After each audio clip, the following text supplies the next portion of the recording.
Okay, so yesterday we have seen the different kinds of expenses that we incur and their classification, like which are operating expenses. Operating expenses are those that we spend and it goes into the product in some form or the other. It does not remain with the company. We buy raw material, we buy utilities, then we pay transportation expenses, salary, etc. Strategic one, right? Yeah. These are operating expenses. Who's this? Shruti. Too bad. Shruti is listening to another video and he's registered here. She talks big. Now it's the poll khul gaya. Okay. Where was I? It's so disturbed. Yeah, so we are discussing different kinds of expenses. Operating expenses are those that is used up during the year, means use up. This is the right construct, that you use it up. Even machinery, you use up a portion of that. That is a depreciation is part of operating expenses. Similarly, amortization, we explain what is amortization. I'll give another example of amortization. Suppose you advertise and in order to create a brand. So you advertise in maybe TV channel and many other places quite frequently. So total expenditure may be quite high. Suppose your expenses is 5 crore rupees. 5 crore is not a small sum for medium scale companies. So if you allow that expenses, there are two considerations. One is if you allow that expenses in the current year, the profit will be drastically reduced, or maybe you will incur loss. Number one. Number two, the benefit of creating a brand remains with the company for a long time. It does not remain perpetually. It remains as long as people's memory is not, it does not fade away from people's memory. Whosoever cite your advertisement, they remain positively disposed. Perhaps that is the objective. And as long as that remains, you derive the benefit of the brand, because they go to shop and they see your product at the shelf and somehow connect it. They feel that, yes, this looks like familiar or something, and then they buy because it looks like, sounds like familiar. So brand remains with brand value remains with the company for some time. And if you continue to advertise, continue to promote, and then maintain good quality, people keep on buying, and then the brand name remains in the minds of people for a long time. But if you don't maintain, then there will be another generation that will be coming very soon to the mainstream, and they will not even know that this kind of a brand existed. For example, Binaka was a wonderful toothbrush brand, and it was doing wonderfully well. For whatever reason, the brand is no longer there, and your generation may not even know that there was a brand called Binaka. It was the top toothpaste brand. So for some time, when the toothpaste was not available, the company maintained to advertise because they thought they will sell the brand to some other company, but then suddenly it stopped. Same thing is happening with Kingfisher. There is no product perhaps available with Kingfisher brand, but then they advertise because the brand has value. So as long as they advertise, people will know that, okay, Kingfisher is a brand, or maybe some products are available.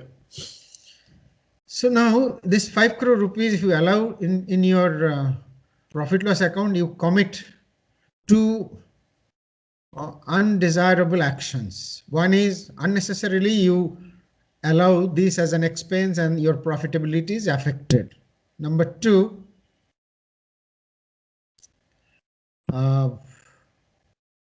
you actually enjoy the benefit for a long time, but you allow expenses as if the benefit will not be available.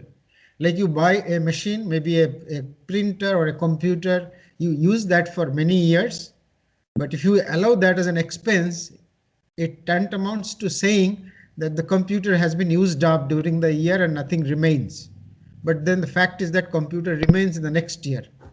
If your company has a policy to junk computer after 1 year of use, then computer will become a part of operating expenses. Or maybe you allow 100% depreciation. Whatever way you look at it, it is how much you use up that becomes the depreciation. That becomes in a way amortization. So out of advertisement expenses of 5 crore, suppose you decide that every year I am going to amortize 1 crore and I'm going to recover the entire 5 crore in 5 years, then 1 crore becomes the amortization, and that means that you have used 1 crore of the brand that you have created with 5 crore rupees, something like that. So it may be R&D expenses, it may be brand creation, it can be many other things. A good example would be, suppose you sponsor a sports like IPL or something as part of advertisement or promotion, then you may amortize. Another example will be something, say, some investment perhaps, or say another example that you will come across. So let me give that example right here. Suppose you are thinking of starting a company today. Today you have decided that I'll start a company. So you talk to your friends, then the friend tells you that why don't you come down to my place and let us have a meeting. So you go by taxi perhaps, or maybe by bus or whatever. You incur some cost. Now, whatever expenses you incur, that is part of your investment. Suppose you have to go to, say, from Bangalore to maybe Delhi. So you go by flight. It's not a small sum. For a startup, this is a big sum. So whatever money you spend, that becomes an investment. So you keep an account that I traveled from Bangalore to Delhi and airfare, to and fro airfare was say 15,000 rupees. So you keep that in somewhere accounted for. Now, and again, your friend comes to visit another place, maybe a third friend or something. So gradually you will see that you actually keep on incurring cost even before you have decided that let us is finalizing the name, the business that you do, business model, etc. So this way you will be ending up spending a lot of money. Now suppose you have decided that, okay, let us say manufacture, say the same example, say a new kind of pens. Maybe you have come up with some new kind of ink, which is neither ballpoint pen ink nor the gel pen ink, but a different kind of ink. So you have decided that this technology, we have developed this technology and we can start this company. Now, before you go ahead, you want to do some make some minimum viable prototype, something like you want to manufacture some 10, 15 pens and then give it to friends so that they can test and give you result. Friends or maybe real customers, etc. This whole process requires money. So suppose you end up spending maybe 5 lakh rupees towards all this. And then when you register a company, you spend something like 35,000 to 40,000 rupees. You need a name, you need a GST registration, you need PAN card, then trade license. To do all of that, maybe you will end up spending nothing short of 60, 70,000 rupees. And then you need a premises, you have to rent out a premises. You have to put 2 lakh rupees in your current account for registering a company, because minimum paid up capital is 2 lakh rupees. Minimum paid up capital should be 2 lakh, meaning there should be 2 lakh rupees lying in your bank account. Only then Register of Companies will give you a registration. In fact, Register of Companies will send a message to the bank saying that this man is claiming that he has an account with your bank, not this man, this founders, co-founders. So confirm that they actually have this account in this name and they do have 2 lakh rupees here. Only then they will process, otherwise they will not process. So you can see that you need a lot of money at the beginning. Of course, the 2 lakh rupees that remains in the current account, that is not expense. You have not spent that money. So that money remains, but then out of that money you will be spending. You will be giving it to the chartered accountant for registration. If you file a patent, you'll end up spending not less than 35,000 rupees in total, both including patent registration fee, then payment to attorneys. There are patent attorneys who write the claims and specification and all that. Then they will be going to the IPR office and filing on your behalf. They will charge everything. Even if they take a cup of tea, they are going to load that on the bill. So they'll say that my taxi fare is something like 1,000 rupees, even though they will be paying only 100 rupees, something like that. So these are all part of the game and you can't really question. So suppose you end up spending maybe 6 lakh rupees, everything together, you spend 6 lakh, you are yet to start the business. Now you approach to somebody, say some investor, and for maybe 1 crore rupees so that you can put up all infrastructure. So before even you approach to investor and got the money, you have spent 6 lakhs. Now, suppose in the first year, there is not much operation, not much sales. So this 6 lakh rupees is an expense and you have to show that as an expense and there is no sales. So everything will be loss. You don't want to start with a loss. What you can do is you can capitalize this expense. This is known as preliminary and pre-operative expenses. This is a key word, meaning, is it there? No, I didn't keep it here, but normally I give it there because, yeah, it is there very much. In the balance sheet, you can see preliminary and pre-operative expenses to the extent not amortized. So suppose here it is only 500, but sometimes if this data is in terms of say lakhs, then it is 500 lakhs. So that will be 5 crore. For many big companies, it becomes many crores. Like suppose you want to put up a chip manufacturing company that requires an investment of maybe 30 to 40,000 crore rupees. The preliminary pre-operative expenses will be 1,000 crore because you have to do so much of groundwork. So it may vary depending on what kind of company. So you don't want to show 1,000 crore rupees in your profit loss account and show that I have incurred 1,000 crore rupees of loss even before I start the company. Investors will get afraid. So what you do is you capitalize that and put it in the balance sheet. This is my preliminary pre-operative expenses and I am yet to write it off, meaning I am yet to amortize.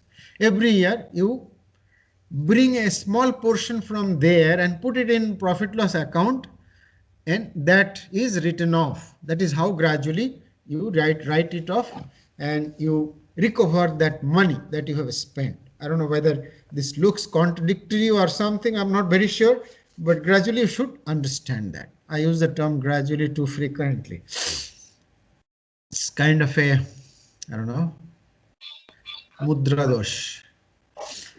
Okay, so we have seen that how to estimate depreciation. I'll just revisit very quickly so that it becomes kind of a, it gets ingrained in your mind. See, before that, let us do gross profit calculation. So gross profit starts with sales. You have the data on sales, whatever is the annual sale that you put at the beginning. Then you come to opening stock here. I don't know why this truck hiring charge is here. Okay, truck hiring charge means you have a truck and you rent it out to somebody and that somebody gave you 300 rupees. So you add that to sales, total income becomes 1,50,300 rupees. Forget about that for the time being. Don't look at this to avoid any kind of confusion. So just start from here. Your opening stock is there in the balance sheet. This comes from the balance sheet here. The balance sheet in the previous year, whatever is shown as closing stock, that is the stock as on 31/3/2020. So that becomes the opening stock for the next year, meaning the year that is beginning from 1st of April 2020 and it will continue till 31st of March 2021. not continue, meaning you will be using that stock during this year. So closing a stock of previous year, if somebody is sneezing, he should mute the mic. Who is that? Who is sneezing?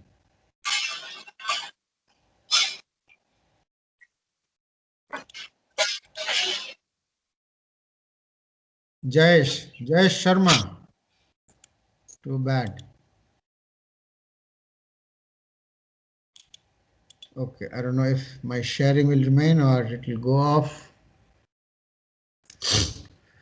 So you start with opening stock. This stock is available as on 1st of April. The year, the correspond means the year of concern when we are doing the profitability analysis.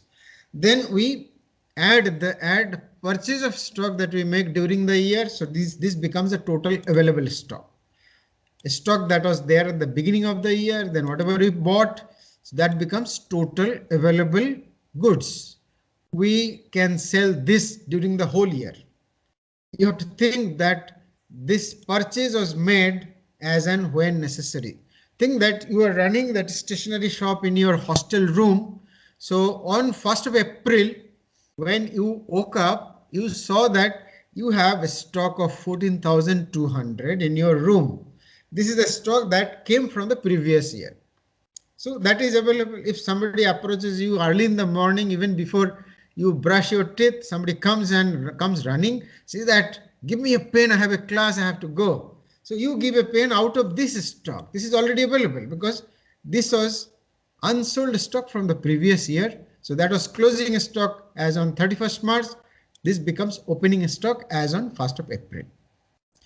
Then maybe in the evening or maybe next day or maybe next to next day, whenever you will find that there is not sufficient stock and you need to buy some to replenish, then you order for goods or you go to market and buy and bring. And then throughout the year, you go to market and bring. So the total purchase that you made throughout the year is 85,000. You already had 14,200 and you bought during the year 85,000, that becomes 99,200. Out of this 99,200, you sold during the year. You sold many times, not once, twice. Every day you sold. At the end of the year, you found that you still have 15,400 in your stock. On 31st of March 2021, you saw that you still have 15,400 rupees worth of stock lying in your room. This you could not sell. Out of what? Out of 99,200. So that is why you have to deduct, because this whole thing you did not sell. This you did not sell. So this minus this becomes 83,800. This is the goods you sold. This is the cost of the goods that you sold. This is very important. Cost of the goods that you sold. That is why this is termed as cost of goods sold. At what price did you sell?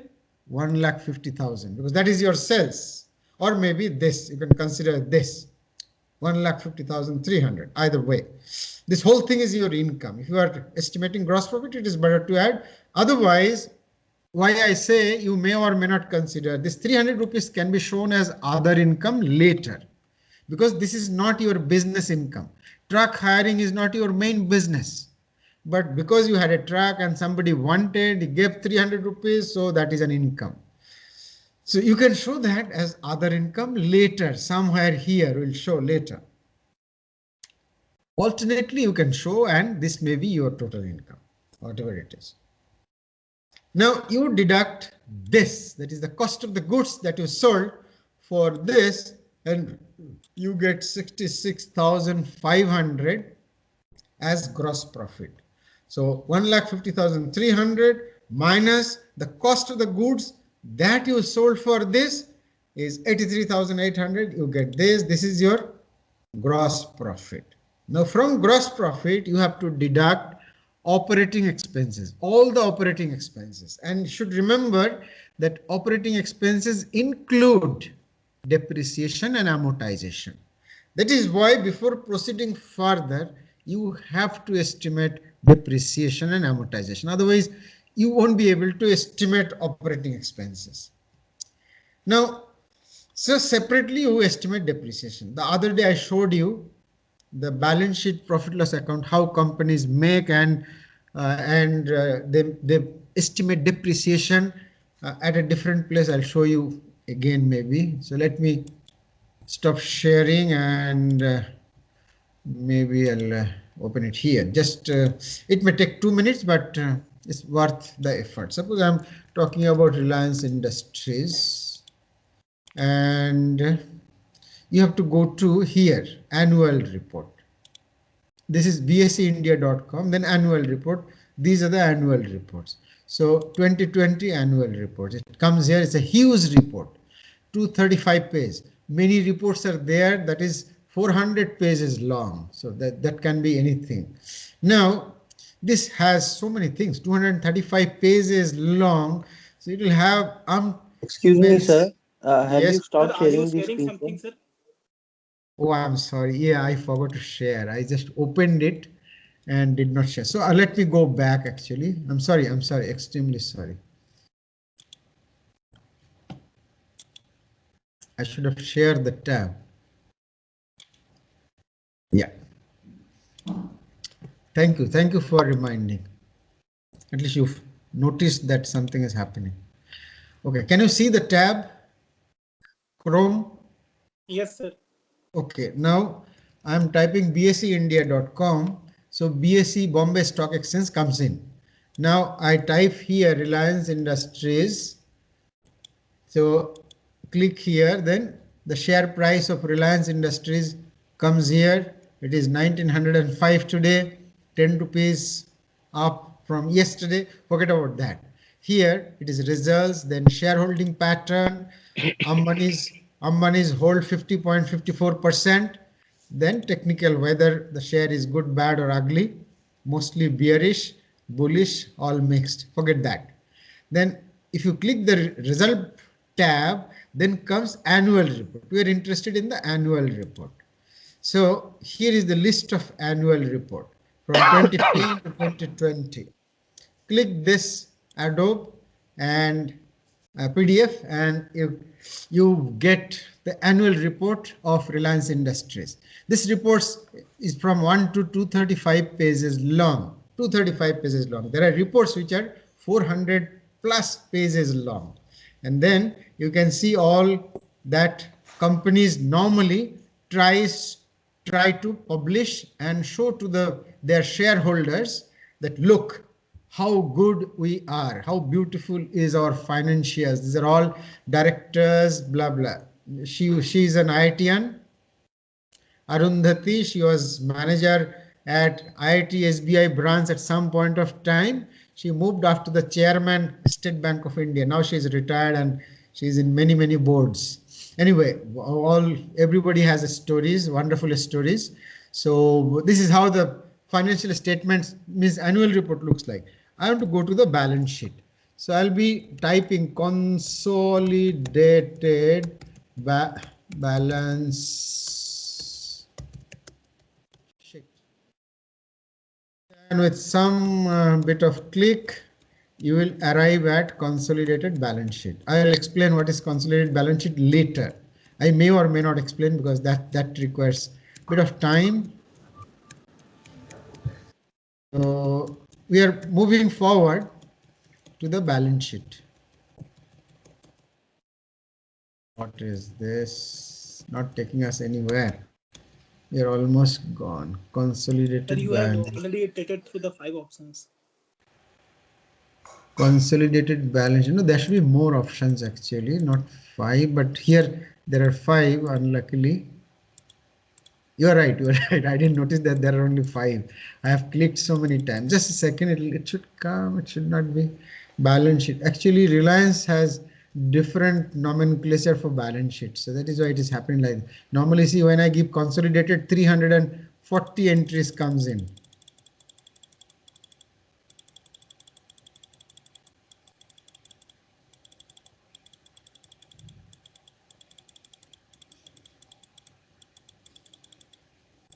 $66. No, let me give balance sheet, otherwise it's not coming. Balance sheet. It will be less number.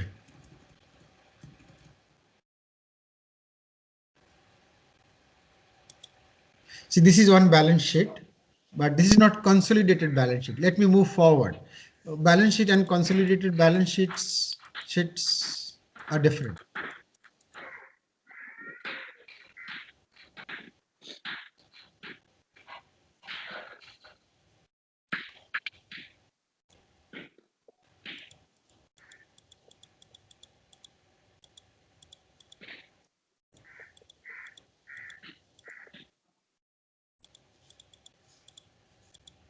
Ah, this is here.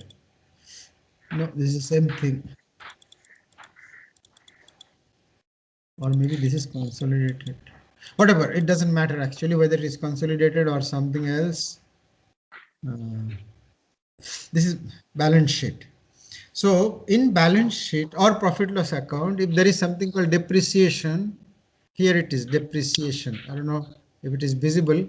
Depreciation is in notes number 1. This is sometimes called notes, sometimes it is called schedule.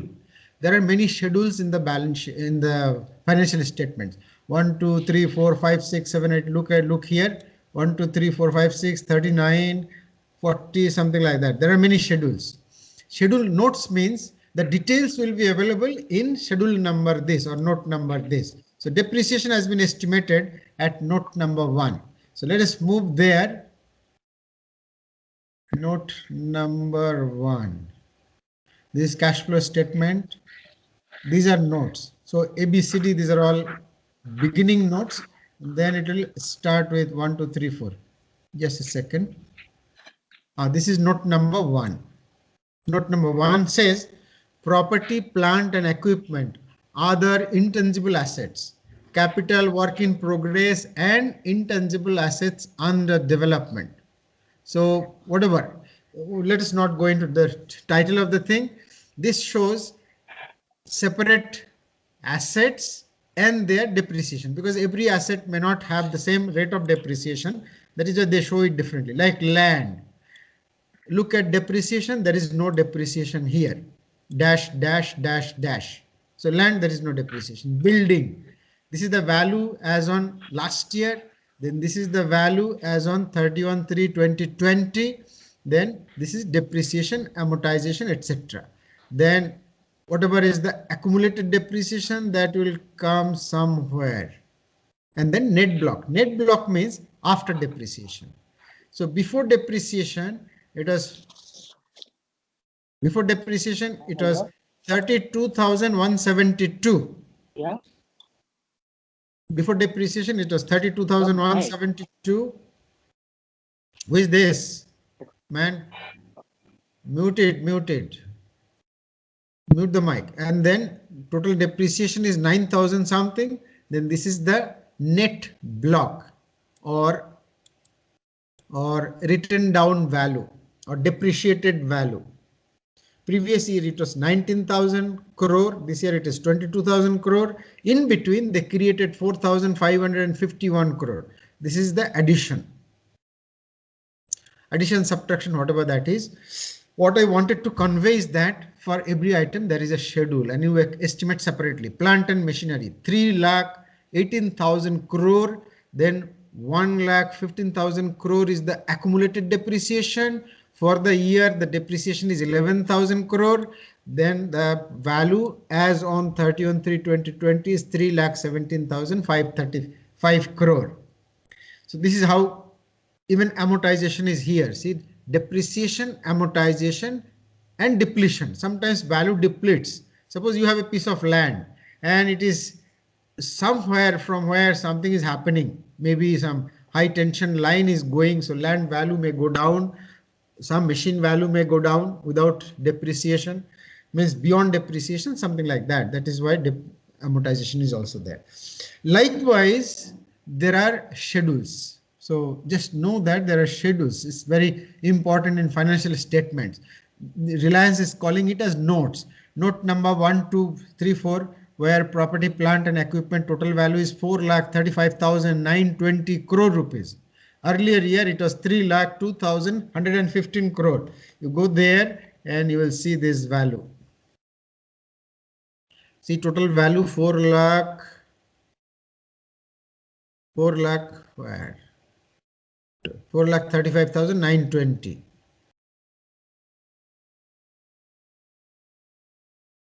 This is intangible. Tangible is 4,35,920. Earlier year it was 3,02 something. Okay. So these are schedule. We are not following schedule, but then we are also doing similar things. Where is it? Okay, let's not share anymore.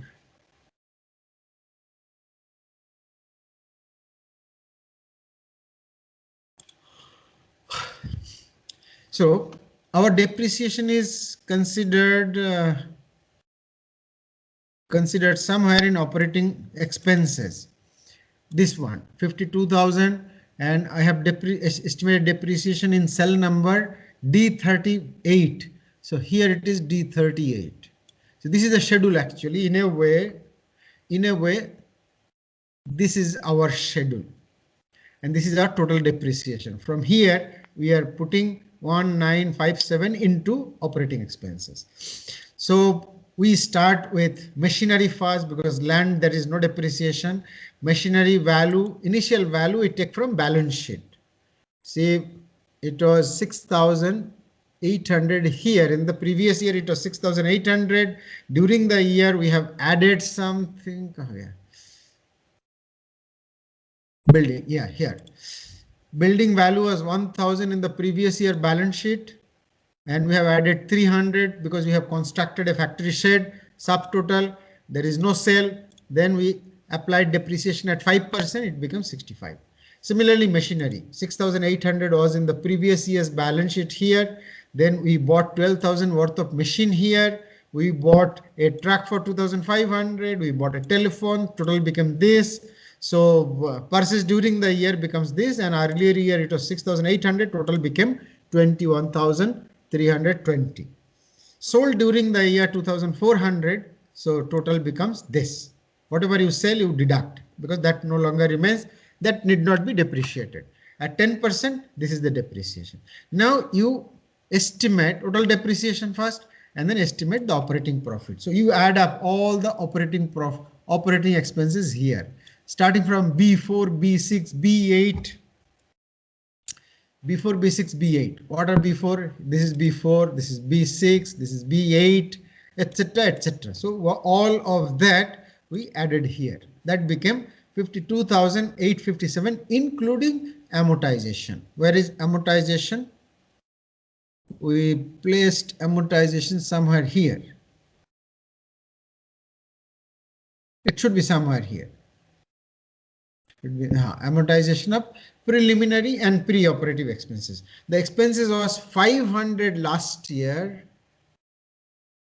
Here 500. This year we are amortizing 200 worth of preliminary pre-operative expenses, meaning that we are recovering 200. Therefore, the moment you see 200 here, amortization of this, you deduct 200 from there, and whatever remains you put it here. That becomes the preliminary pre-operative expenses, to the extent not amortized. This one is yet to be amortized. This one has been amortized. By the by, remember that amortization is not like depreciation, that you have to amortize exactly equal sum every year. You can amortize the entire thing in 1 year, next year, whenever your cash flow is wonderful. If you think that if I amortize the whole thing, I don't do much damage to my financial statements, my profitability, you can amortize it then. So I have amortized 200 just like that, not 100. Conventional wisdom will say that it is 500, so amortize 100 every year or something. It's not necessary that you have to do that, because my profitability was coming good. So I thought, why not amortize 200? Okay. So in real life, whenever you face this situation, you can amortize depending on cash flow. Now you have this preliminary pre-operative expenses done. You know the gross profit, which was 66,500. So deduct operating expenses from there, then you get operating profit, that is 13,643, D15 minus D40. So this becomes operating profit if you remember. From operating profit, we deduct interest. Why do we get this? We get it from here, interest. Somewhere, interest to the bank, it is 1020, meaning during the year, bank has charged 1020 rupees interest on the loan that they gave us. So this is a cost that we have to give to the bank for using their money. So you deduct interest from operating profit, you get profit before tax, that is 12,623. Profit before tax, and this is the taxable profit or taxable income. You have to pay tax on that. There is no deduction in corporate tax. Unlike personal income, you have deductibles, like there is something called whatever, government allows some deductibles. Here there is no such things. So income tax is suppose at the rate of 30%, it can be. Presently it is not actually 30%. At present it is, I think, 17 to 22% depending on some status. Like if you are registered as a startup, then you will get some tax exemption for 2 years. We will discuss that in some other class. Earlier it used to be 30%, so I kept 30%. You can very well change it right on the fly, does not really matter much. Then this will become 20%. So add 20%. So it changes. Tax becomes 2525.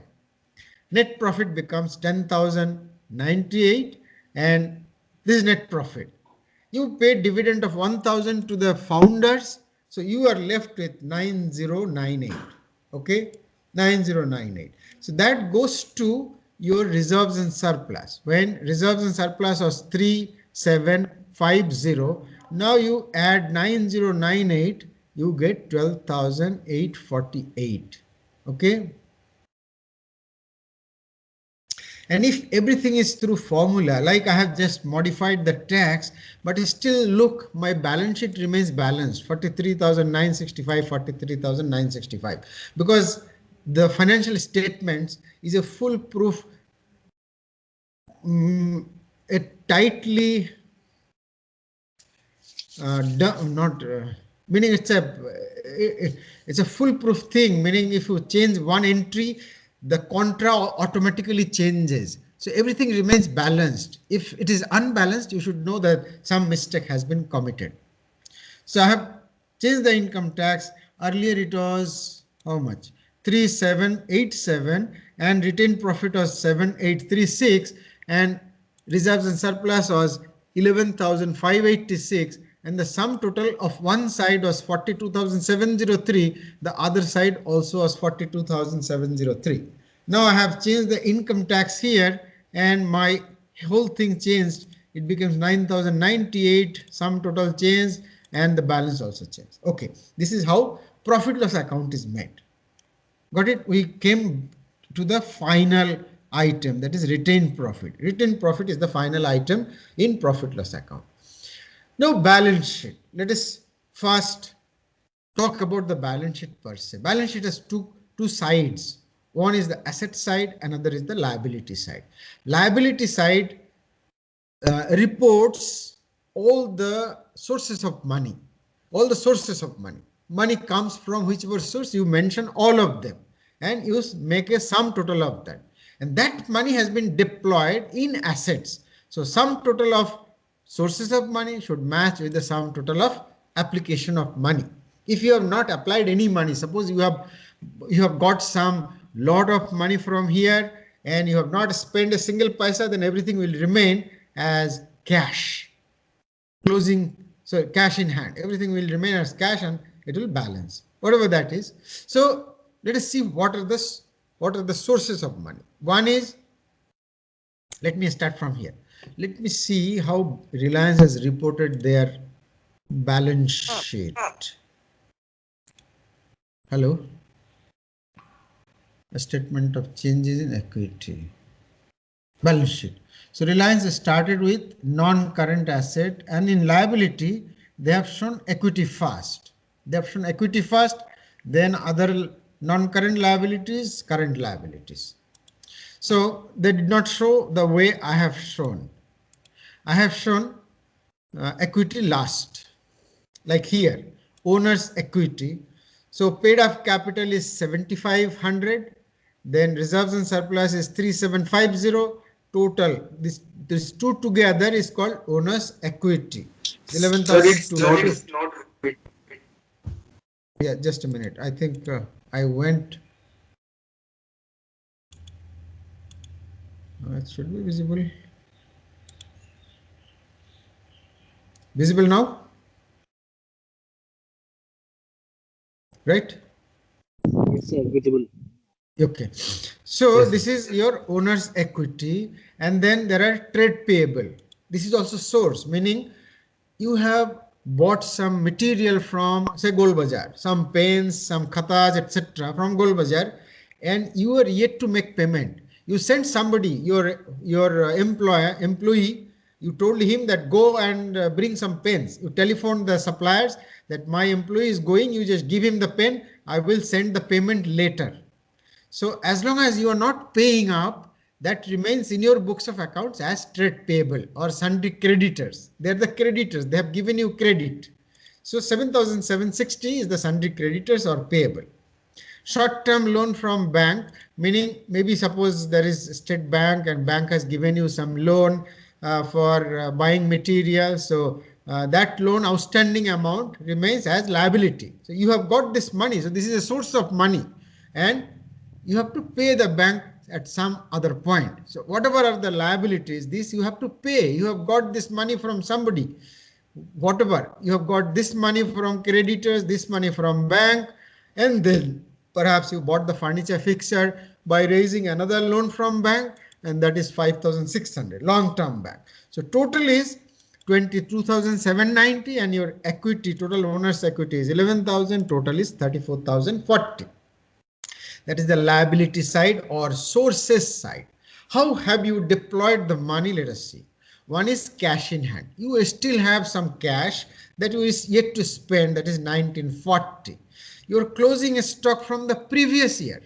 No, sorry. This is the closing stock as at the end of the year, that is on 31/3/2020. Your stock has consumed some money because you bought the stock using money, or it is out of creditors, whatever that is, out of all the sources, these are the assets. So closing stock is 14,200.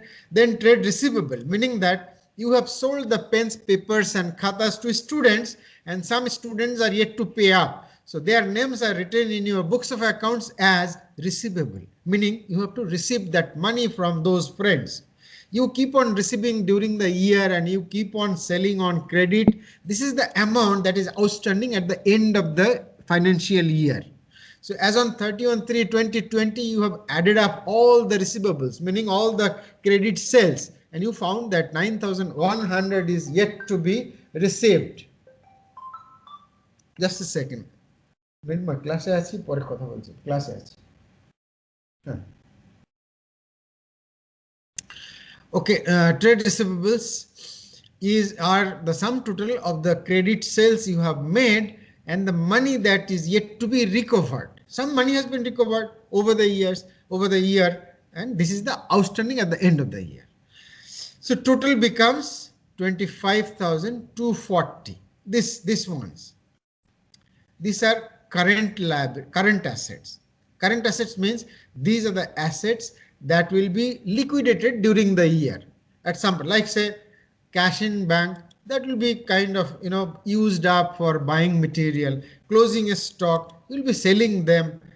Receivable, you'll be recovering them at some point of time. So these assets are all current in nature. Non-current asset, land is a non-current asset and it is not depreciated. Building, this is normally depreciated, but this is the day we started or something. Plant machinery is this. Amortizable expenses, capitalized expenses is 500. So total is 8,800. This and this together becomes 34,040. And look at their same. Total asset and total liabilities are same. Now let us do the current year's balance sheet. This is the balance sheet that was the previous year's balance sheet. Now how to do the current year's balance sheet? Cash in hand will come from cash flow statement. So just presume that it is not available at this point of time. It is not available at this point of time. What is available is closing stock. It is given because this is available from the books of account. Closing stock 15,000. So it comes from there. 15,400 comes from B7. Closing stock here. Okay. This is available in the books of accounts. You don't have to estimate anything. Trade receivable, meaning you add up all your credit sales, and then whatever data is there, you just put it here, and that comes from here. Trade receivables you have added up and you obtain here. That is how I give the data. So you got subtotal. Then comes land. You have not bought any amount of land. Suppose here, suppose by some whatever, say I insert something and I say purchase of land.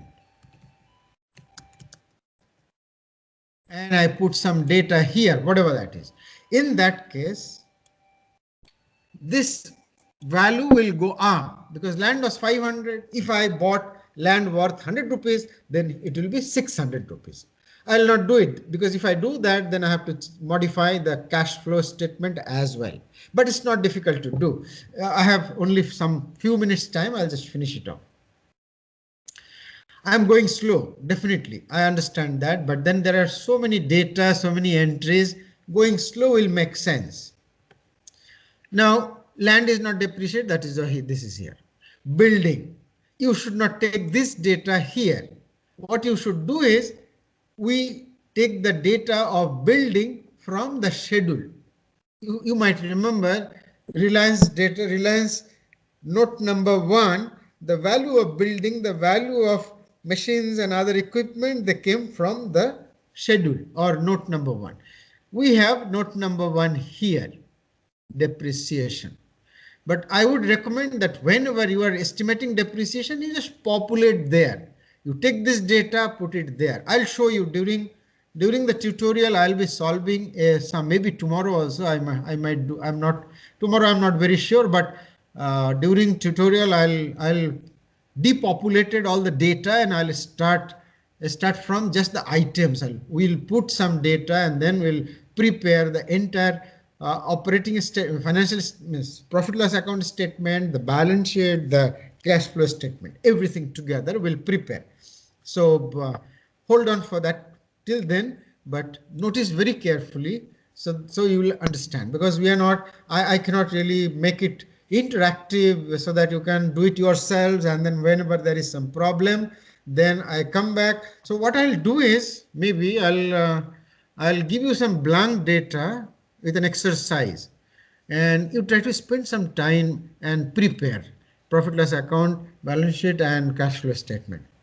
You can, if there is some problem, if you encounter some problem, then we can discuss it during tutorial class. So let's see how far we can go today. Depending on that, I'll maybe revisit tomorrow partially and then move ahead. I have to organize some lectures by outsiders, some entrepreneur like Anish Reddy, like Lokesh Gupta.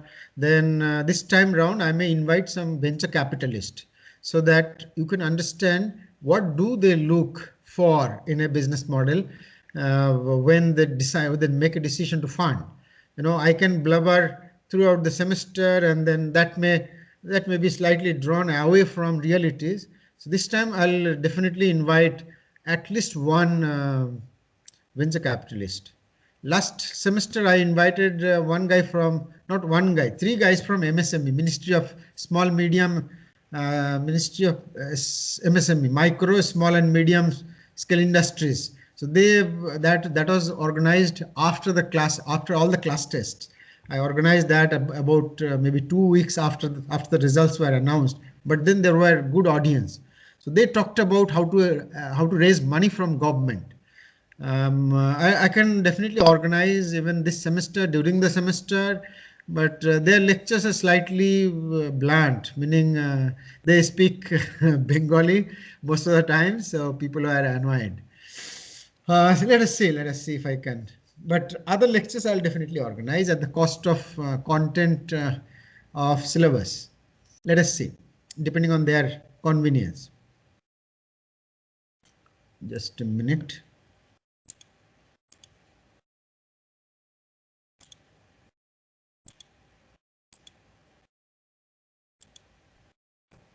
Okay. I hope you can see this. See the Excel sheet. Where is my clock? Yeah. Now, whenever we estimated depreciation, I told you this is the book value. Like for building, this is the book value, net value, or in Reliance balance sheet, it was shown as net fixed asset or something. Just a minute. Let me. Oh, if I change, then I have to share it again. Forget it. We'll talk about it later. So whatever we find, we just transmit it here. Populate the balance sheet from there. So building value came from there. Plant and machinery value came from there. Preliminary, pre-operative, whatever was the previous year value, whatever we amortized, we just deduct from here and we get 300. So that becomes the total non-current assets. Then current asset we have already shown. So one side is done. Next is short-term liabilities. So liabilities, first thing is equity and last thing is equity and reserves and surplus. So equity, earlier year it was 7,500. This year it has been shown that founders contribute 1,000 rupees to the new equity. So we have added the equity by 1,000 rupees. That is how equity capital was 7,500. It has become 8,500. And reserves and surplus was 3,700. And this year profit was 9,000, not profit, retained profit or retained earning. We also call it retained earning. US use the term earnings and they use plural. Normally earnings is used as plural. So retained earnings is 9,000. You add it here, you get reserves and surplus for the next year or retained earning. Here also you can call retained earning, but in many balance sheet, they don't even call reserves and surplus. They call profit loss account, meaning the balance that has come from profit loss account. So total owner's equity is this, total other liability is this, total becomes 43,965, but I am not showing the cash. Now let us do the cash flow statement. Very simple. That is why I am thinking that in 6-7 minutes you can do that without any hassle.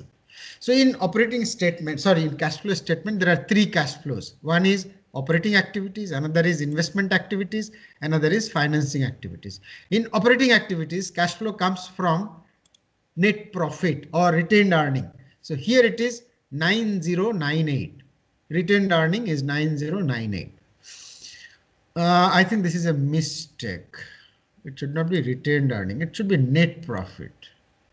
What is that? It should be 10,098. But don't worry, there's no mistake. Even though I'm showing it some other data, it's not mistake.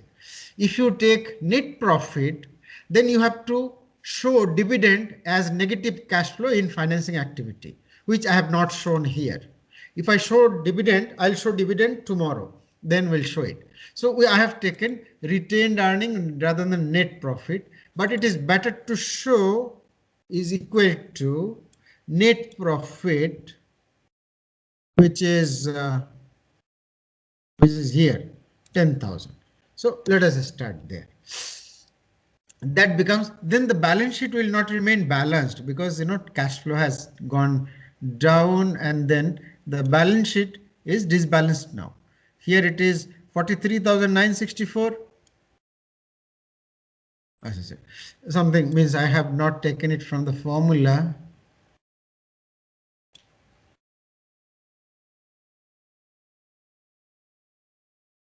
I think I have taken it from here. Forget it. Let us not focus too much on that. Then you have to add depreciation and amortization, which is total depreciation was how much? 1,600 and something total. Total depreciation was 1957 plus amortization is 200. So it becomes 2157. depreciation is 2157. Then you have to see whether this is going to take time. Inventory has gone up or gone down, meaning that, look at this. Let us go slow. Don't worry. I'm not going to finish it in a hurry. See, closing stock. Previous year closing stock was 14,200. This year closing stock is 15,400. So when you close business previous year, your stock was 14,200. This year, when you close the business, your closing stock value is 1,400. That means the stock that you see in your godown or in your shop, in your room, is valued more by 1,200 rupees. That means your stock has consumed cash to the extent of 1,200. That is how stock value has gone up. If the stock value would have gone down, then it would have been given off some cash. That comes later. First of all, closing stock has gone up. That means it has used up some of the cash. That is why anything that is going up here is a negative cash flow, because it has consumed the cash. That is why it is minus the value. So it has gone up. It has gone stock has gone up, so it is negative cash flow. It has used some cash. Then comes receivables. Look at the receivables. Earlier year, the receivable was 9,100. What does receivable means? In your khata, in your book, you have shown whosoever is buying on credit, meaning whosoever is not paying up.